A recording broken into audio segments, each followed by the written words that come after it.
ఇవాళ మన వర్షాలకు రోడ్లని గుంతలు పడ్డాయి. చిన్నకోడూరు పోతే మనకు మెట్టుబండల కాడ ఎంత గుంత పడ్డది లేదు. నంగునూరు దిక్కు పోతే గుంతలు పడ్డాయా లేవా?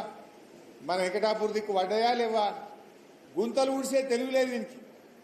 కనీసం రోడ్లు గుంతలు పడితే ఆయన కొమ్మట్టెడ్డి ఉంటాడు ఇక నరకమంటే ఈ ఎంత దూరం అని నరుకుతాడు.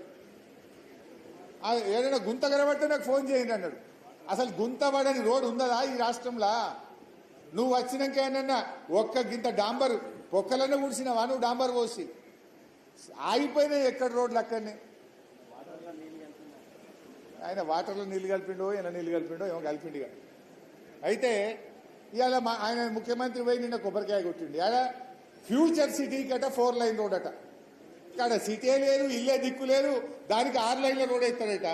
ఉన్న రోడ్లకేమో గుంతలు పడితే పూడ్చేది తెలివి లేదు. అంటే ఎవరి కోసం చేస్తున్నావు నువ్వు?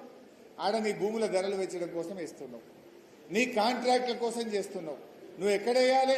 వర్షాలు పడి బ్రిడ్జిలు కొట్టుకపోయినాయి, రోడ్లు ఖరాబ్ అయిపోయినాయి. ఎవడు కాంట్రాక్టర్ అంటూ టెండరే ఎత్తలేడు. కనీసం ఈ రేవంత్ రెడ్డి ఈ పైసలు ఇస్తాడో ఇయ్యడో ఈ పర్సెంటేజీలు మాకు నడవేయని చెప్పి ఎవడు టెండర్ కూడా ఎత్తలేడు. టెండర్ వేసినా ఎవడు పని చేస్తలేడు. ఇదేమో ఇడిచిపెట్టిండు ఫ్యూచర్ సిటీకి రోడ్ ఎత్తా అంటాడు.